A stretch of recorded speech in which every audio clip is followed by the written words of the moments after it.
2025 के ये पिछले कुछ महीने इंडियन टीम के लिए एक टफ पिल टू सॉलो बनकर आए हैं, जहां इंडियन क्रिकेट आज उस ब्रिंक पर खड़ा है जहां बहुत जल्दी बदल चुका है। So much has changed so quickly. अभी कुछ महीने पहले ही तो विराट कोहली और रोहित शर्मा ने टेस्ट फॉर्मेट से रिटायरमेंट ली थी, या फिर मैं कहूं कि उनसे रिटायरमेंट दिलवाई गई थी।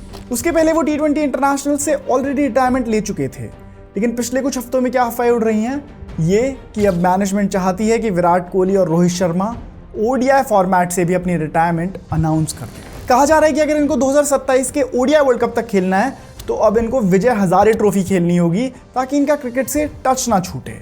ये बिल्कुल वैसी ही तो रूमर्स हैं जो हमने कुछ महीने पहले विराट की टेस्ट रिटायरमेंट से पहले सुनी थी, जब कहा जा रहा था कि अगर विराट को टेस्ट टीम में बने रहना है तो उनको रणजी ट्रॉफी जाकर रेड बॉल क्रिकेट खेलनी होगी और वहां जाकर अपने रेड बॉल क्रिकेट की गेम को इंप्रूव करना होगा। बिल्कुल उसी तरह से ऑर्केस्ट्रेटेड इन रूमर्स को मैं जितना डिसमिस करना चाहता हूं, उतना ही इन रूमर्स से मुझे डर भी लगता है, क्योंकि कहीं ना कहीं अब सबको दिख रहा है कि BCCI और कोचिंग स्टाफ विराट और रोहित के बियॉन्ड देखना शुरू कर चुके हैं। और अब इन दोनों लेजेंड्स का करियर बिल्कुल आखिरी स्टेज पर आ चुका है, जहां पर बहुत कुछ डिपेंड करता है कोचिंग स्टाफ के ऊपर, गौतम गंभीर के ऊपर, कि वो किस तरीके से कोहली और रोहित को ट्रीट करेंगे।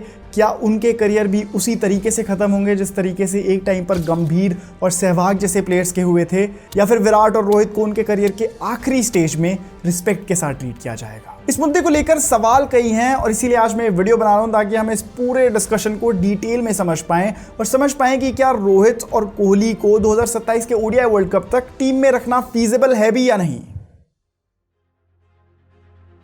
देखो, रोहित और विराट ने जब अपनी टेस्ट और T20I फॉर्मेट से रिटायरमेंट अनाउंस करी, तब से ये एक टिकिंग क्लॉक शुरू हो गई थी कि अब इनकी ODI फॉर्मेट से रिटायरमेंट कब होगी। अब ये तो हम सब जानते हैं कि ये दोनों अपने करियर्स के बिल्कुल आखिरी स्टेज में हैं और यहाँ से इनके लिए बेस्ट केस सिनेरियो तो यही होगा कि ये 2027 के ODI वर्ल्ड कप तक टीम में टिक जाएं। अगर चीजें बिल्कुल सही से वर्कआउट करी तो 2027 का ODI world cup Indian team जीत जाएगी और रोहित और विराट के ODI करियर्स के लिए एक बिल्कुल फेरी टेल एंडिंग सी बन जाएगी। इवन रोहित शर्मा के करियर की सबसे बड़ी ख्वाहिश भी पूरी हो जाएगी। एंड ऑनेस्टली एक इंडियन क्रिकेट फैन इससे ज्यादा और क्या ही चाहता है।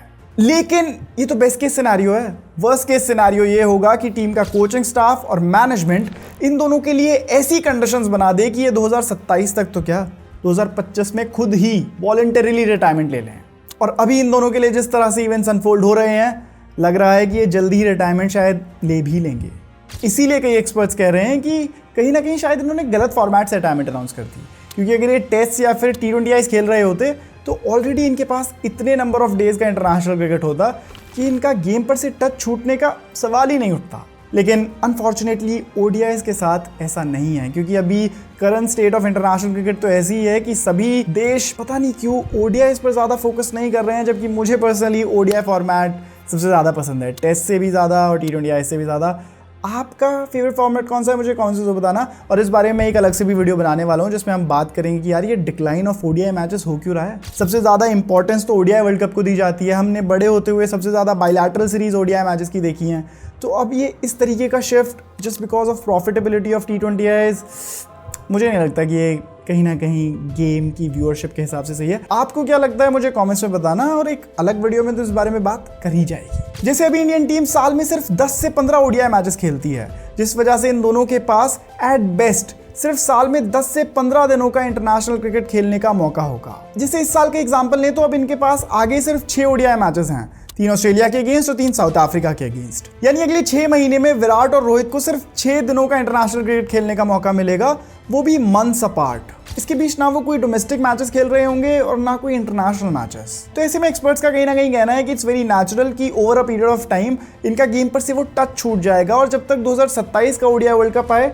तब शायद ये अपनी प्राइम फॉर्म में नहीं रहेंगे। और इस तरीके से उसी इंटेंसिटी से 2027 के ODI वर्ल्ड कप तक टीम में टिके रहना और टीम के लिए यूजफुल भी रहना, मुझे तो लगता है कहीं ना कहीं इनके लिए थोड़ी मुश्किल बन जाएगी। और इसी पॉसिबिलिटी को एनकाउंटर करने के लिए इंडियन मैनेजमेंट ये कह रही है कि भाई जाकर विजय हजारे ट्रॉफी खेलो, वहां पर आपका गेम पर टच भी बना रहेगा, फॉर्म भी बनी रहेगी और कॉम्पिटिटिव स्पिरिट भी बनी रहेगी। तो मुझे तो लगता है कि अगर ये दोनों विजय हजारे ट्रॉफी की तरफ लौटेंगे तो इसमें कोई बुरी बात नहीं है। इनफैक्ट इससे इनकी गेम पर मजबूती ही बनी रहेगी और कहीं ना कहीं मेरे हिसाब से क्रिकेट के लिए अच्छा ही होगा अगर हम इन दोनों इतने बड़े लेजेंड्स को डोमेस्टिक क्रिकेट में खेलते हुए देखेंगे। यहाँ शायद कोशिश ये ना हो कि विजय हजारे में इनकी परफॉर्मेंस के मेरिट पे इनके सिलेक्शन की बात हो, क्योंकि इन्होंने ऑलरेडी इतनी ज़्यादा परफॉर्मेंसेस दे रखी हैं कि अब इनको विजय हजारे में जाकर प्रूव करने की ज़रूरत नहीं है कि हमें इंडियन टीम में ले लो। तो इनका इस ट्रॉफी में खेलना इनकी परफॉर्मेंस के लिए नहीं बल्कि उस कॉम्पिटिटिव स्पिरिट की इंटेंसिटी को बनाए रखने के लिए काफ़ी ज़रूरी बन जाती है। वरना सिर्फ ट्रेनिंग में और प्रैक्टिस मैचेस में उस तरह की इंटेंसिटी बनाए रखना मुझे तो लगता है थोड़ा मुश्किल होगा। पर इस सब के अलावा भी एक चीज़ जो मुझे सबसे ज़्यादा खटक रही है वो ये है कि इंडियन मैनेजमेंट और कोचिंग स्टाफ किस तरीके से विराट कोहली और रोहित शर्मा को भी ट्रीट कर रहा है, क्योंकि इस बात की भी कोई गारंटी नहीं है कि अगर ये विजय हजारे ट्रॉफी जाकर खेलेंगे तो इन पर रिटायरमेंट का प्रेशर नहीं बनाया जाएगा, क्योंकि बिल्कुल इसी तरह की सिचुएशन तो इस साल के शुरुआत में बनाई गई थी जब रोहित और विराट को ये कहा गया था कि जाकर रेड बॉल क्रिकेट खेलो रणजी ट्रॉफी में और तब तुम्हारी टेस्ट टीम में जगह बनी रहेगी।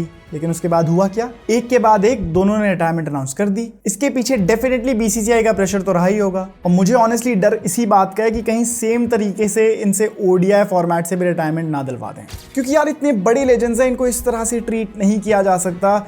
इनको प्रॉपर फेयरवेल दिया जाना चाहिए जब भी ये डिसाइड करें कि इनको इंटरनेशनल क्रिकेट से रिटायरमेंट लेनी है।